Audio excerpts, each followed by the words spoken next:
मेरा दिल तोड़वाने के बाद मेरी शारिंगन तो अभी तक एक्टिवेट नहीं हुई, लेकिन अगर नारुतो में किसी उचिहा का दिल टूटे तो हाँ उनकी शारिंगन एक्टिवेट हो जाती है, जिसके बाद वो उस शारिंगन को और पावरफुल बनाने के लिए अपने दिल की और वाट लगा देते हैं, जैसे कि सलमान भाई ने कैटरीना से करवाया था। वैलेंटाइन डे से मेरा क्या लेने देना भाई? मांगे क्यों शारिंगन मिल मेरे को कई बार।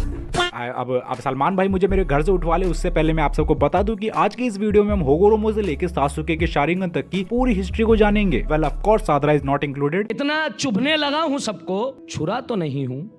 रीजन तुम्हें पता है। वेल इस वीडियो में सिर्फ हम मेन चीजें ही कवर करेंगे, छोटी मोटी चीजों पर कम बातें करेंगे, क्योंकि अगर सब चीजें कवर होने लगी तो वीडियो इतनी लंबी हो जाएगी कि किसी के पास रात को जीएफ के लिए रोने का वक्त ही नहीं बचेगा। खैर मेरे पास तो है भी नहीं। आज जानता हूँ बेकार जोक था। वेल वीडियो शुरू करते हैं। अब तो हिस्ट्री जानने से पहले हम ये जान लेते हैं कि आखिर शारिंगन है क्या। तो शारिंगन पूरे नारुतो वर्ल्ड में 3 ग्रेट डोजुत्सु में से एक है, जो कि सिर्फ उचिहा क्लैन वाले प्रोसेस कर पाते हैं जब तक कोई उसे चुरा न ले। और साथ ही में पूरे नारुतो सीरीज में सबसे ज्यादा दिखने वाली कॉमन आई भी थी। अब यहाँ कॉमन आई का ये मतलब नहीं है कि वो हर किसी उचिहा के पास थी। उचिहा क्लैन में भी शारिंगन सिर्फ कुछ ही लोग प्रोसेस कर पाते थे, क्योंकि इसको एक्टिवेट करना और अपग्रेड करना सबसे मुश्किल काम है। क्योंकि उचिहा की शारिंगन तभी एक्टिवेट होती है जब एक उचिहा किसी इमोशनल डिस्टर्बेंस या नेगेटिव फीलिंग से गुजर रहा हो, और इसी बीच उनके दिमाग में एक अलग तरह का चाकरा रिलीज होता है जो विल्डर के ऑप्टिकल नर्व सिस्टम पर असर डालता है, जिससे उनकी आंखें शारिंगन में बदल जाती है। वेल पूरे नारुतो वर्ल्ड में बोला तो ये जाता है कि शारिंगन को एक्टिवेट करने के लिए कोई नेगेटिव फीलिंग का होना जरूरी है, जैसे कि गुस्सा, नफरत, दुख।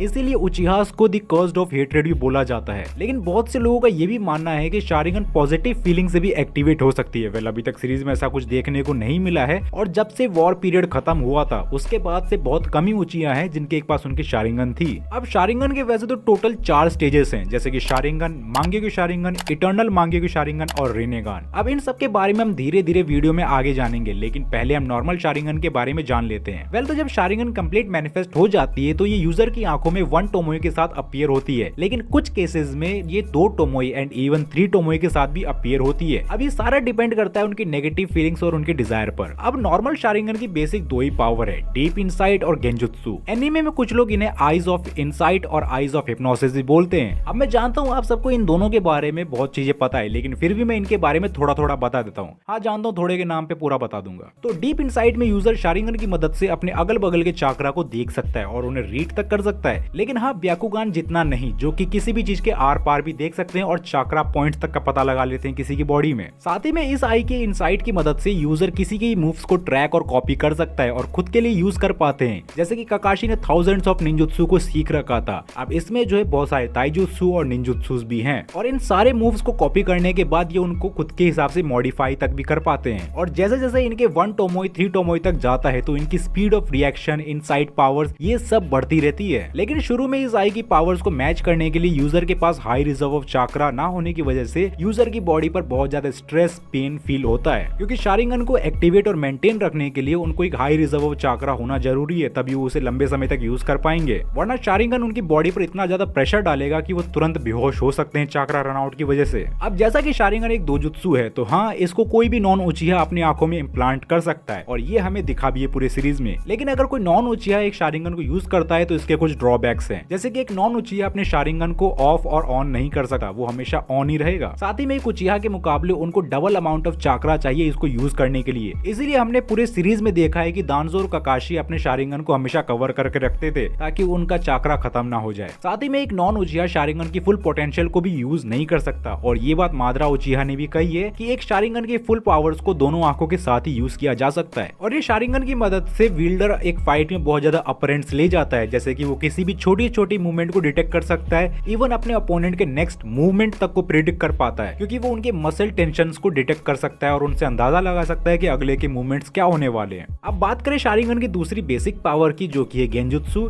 इसमें यूजर किसी को भी अपने आई कांटेक्ट से हिप्नोटाइज करके उनके मेमोरीज, टाइम, स्पेस तक को मैनिपुलेट कर सकता है। इवन कुछ गेंजुत्सु तो इतने पावरफुल होते हैं कि वो अपने अपोनेंट की मेंटल हेल्थ को बर्बाद करके उनकी मेमोरीज को इरेज और रीराइट कर सकते हैं। काश मेरे पास शारिंगन होती, क्रश के सपनों का हीरो बन जाता। वेल फैंटेसी बहुत हो गई। वैसे तो गेंजुत्सु यूज करने के बहुत से तरीके हैं, लेकिन इसे ज्यादातर आई कांटेक्ट से यूज किया जाता है और ये इतना पावरफुल है कि वो टेल बीस्ट तक को हिप्नोटाइज कर पाते हैं, लेकिन इसके लिए यूजर का खुद पावरफुल होना जरूरी है, जैसे कि मादर और ओबिटो ने नाइन टेल को किया था क्योंकि वो ऑलरेडी बहुत पावरफुल थे। वेल इन दो पावर्स के अलावा भी शारिंगन की दो और पावर्स है, जैसे कि इज़ानागी और इज़ानामी, जो कि फॉरबिडन जुत्सु है, लेकिन अभी तक ये क्लियर नहीं है कि वो पावर आप नॉर्मल शारिंगन से भी यूज कर सकते हो या उसके लिए मांगेक्यू शारिंगन चाहिए। अगर आप सबको पता है तो मुझे कमेंट सेक्शन में जरूर बता देना, देरी कैसी। वेल इज़ानागी की मदद से यूजर पूरे टाइम और स्पेस के कॉन्सेप्ट को थोड़े देर के लिए ऑल्टर कर सकता है, जैसे रियलिटी को इल्यूजन बनाकर और इल्यूजन को रियलिटी बनाकर, और इसी की मदद से मादरा ने खुद के डेथ को ऑल्टर किया था। और वहीं पर इज़ानामी की बात करें तो ये जुत्सु में यूजर अपने अपोनेंट को एक इन्फिनाइट लूप में डाल देता है जो कि कभी खत्म नहीं होती,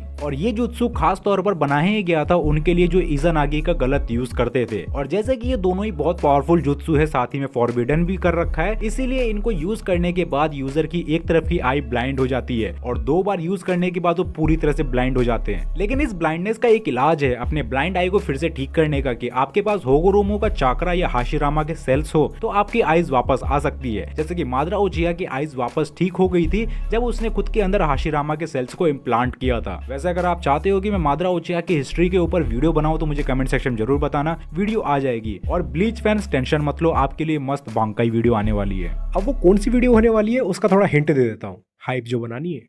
段階加点胸骨からまつ真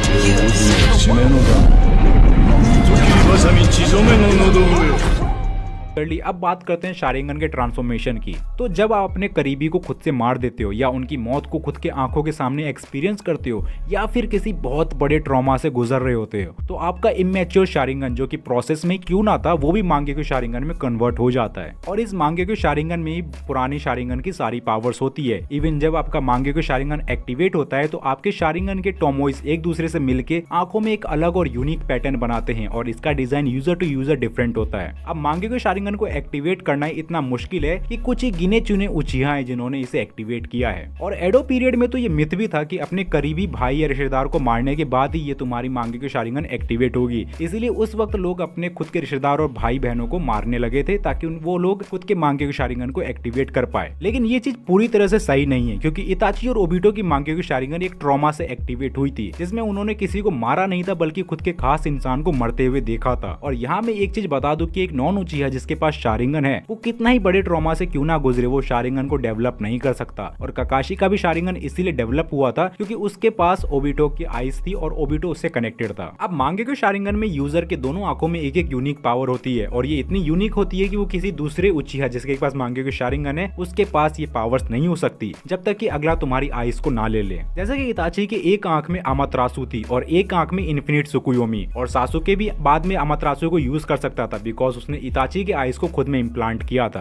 और एक बार मांगेक्यू शारिंगन एक्टिवेट होने से यूजर सुसानो को भी एक्टिवेट कर सकता है जो कि एक ह्यूमनॉइड फॉर्म होता है चाकरा का। वेल सुसानो को सिर्फ एक उचिहा ही एक्टिवेट कर सकता है और एक बार एक्टिवेट करने के बाद भले यूजर के पास उसकी आंखें क्यों ना हो वो फिर भी सुसानो को यूज कर पाते हैं, लेकिन एक नॉन उचिहा नहीं। और मैंने एक स्ट्रॉन्ग सुसानोज यूजर पर एक वीडियो बना रखी है, आप उसे भी इस वीडियो के बाद चेकआउट कर सकते हो, link in description I button. तो वो वीडियो देखने के बाद आपको अच्छे से आइडिया लग जाएगा कि वो कितना पावरफुल जुत्सु है। और अगर शारिंगन के बारे में मोटा मोटी बोलूं तो मांगेक्यू शारिंगन एक ट्रायल प्रोडक्ट है शारिंगन के अपग्रेड का, जिसमें कि बहुत से एरर्स हैं क्योंकि भले उचिहा ही इन टेक्निक्स को क्यों ना यूज करे ये उनकी बॉडी पर बहुत स्ट्रेन डालता है क्योंकि एक तो मांगेक्यू को एक्टिवेट करने के लिए बहुत सारा चाकरा चाहिए और फिर इसे मेंटेन करने के लिए उससे भी ज्यादा चाकरा चाहिए एंड इसकी कोई टेक्निक को यूज करने के लिए और ज्यादा चाकरा चाहिए। इसलिए जब इताची भी दिन भर में 3 बार मांगेक्यू को यूज कर लेता था तो उसके पास इतना भी चाकरा नहीं बचता था कि वो अपने मांगेक्यू को फिर से एक्टिवेट कर पाए। अरे ठीक है सुनो ना, अरे यार सुनो तो सब ठीक है,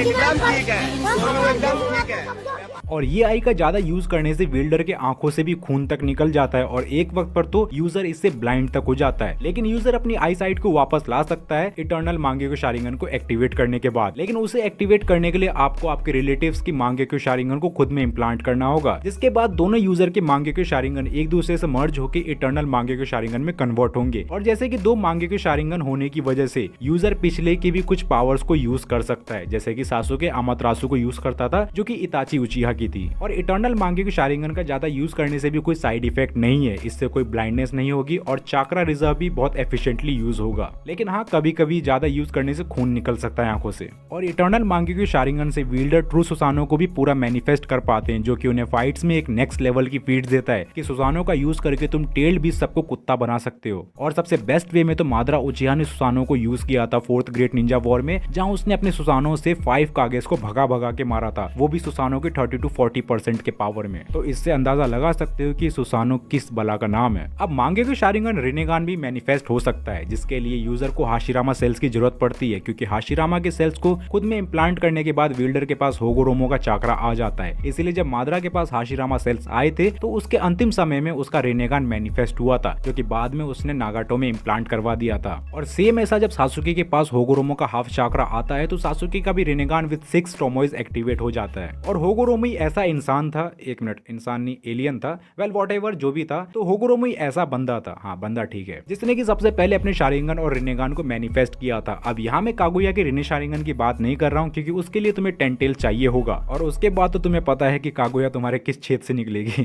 खैर ये थोड़ा नॉटी हो गया। Back to the main point. अब होगोरोमो से ही शारिंगन का चलन चला था, जब उसका बेटा इंद्रा शारिंगन को मैनिफेस्ट करता है, वहीं उसका दूसरा बेटा आसुरा, जिसके पास कोई भी दोजुत्सु नहीं होती। और बाद में ये दोनों ही अपने अपने क्लैन्स बनाते हैं, जहाँ इंद्रा का उचिहा क्लैन तो वहीं दूसरे बेटे आसुरा का सेंजू क्लैन। इसलिए जब मादरा ने हाशिरामा सेंजू के सेल्स को खुद में इम्प्लांट किया था तो उसके पास होगोरोमो का चाकरा आ गया था। अब मैं रेनेगान की पूरी ऐसे डिटेल पावर्स पे तो बात नहीं करूंगा, क्योंकि इस पे एक डिटेल वीडियो बन सकती है, और अगर आप चाहते हो कि मैं रेनेगान की एक डिटेल वीडियो बनाऊं तो मुझे कमेंट सेक्शन जरूर बताना, वीडियो इस पर भी आ जाएगी। अब इस पॉइंट पर मैं कुछ ग्रेट शारिंगन यूजर्स को मेंशन करना चाहता हूं, जिन्होंने अपने शारिंगन का बेस्ट वे में यूज किया है, जैसे कि शिसुई उचिहा, इताची उचिहा, फुगाको उचिहा। वेल फुगाको उचिहा को हमने कभी उतना यूज करते हुए नहीं देखा, लेकिन हाँ उसके प्रेजेंस से फील होता है कि बाप है वो। अब आगे बढ़ते हैं। ओबिटो उचिहा, इसने तो आग लगाती थी 4th ग्रेट निंजा वॉर में। उसके बाद इसी का दोस्त ककाशी, जो कि एक नॉन उचिहा था, लेकिन हाँ उसने बेस्ट वे यूज किया था। फिर सासुके उचिहा, और in the end the ghost of Uchiha, Madara Uchiha. Well तो आई होप कि मैंने आप सबको सही से शारिंगन की पावर्स, एबिलिटीज और उसके साइड इफेक्ट्स को सही से समझा पाया।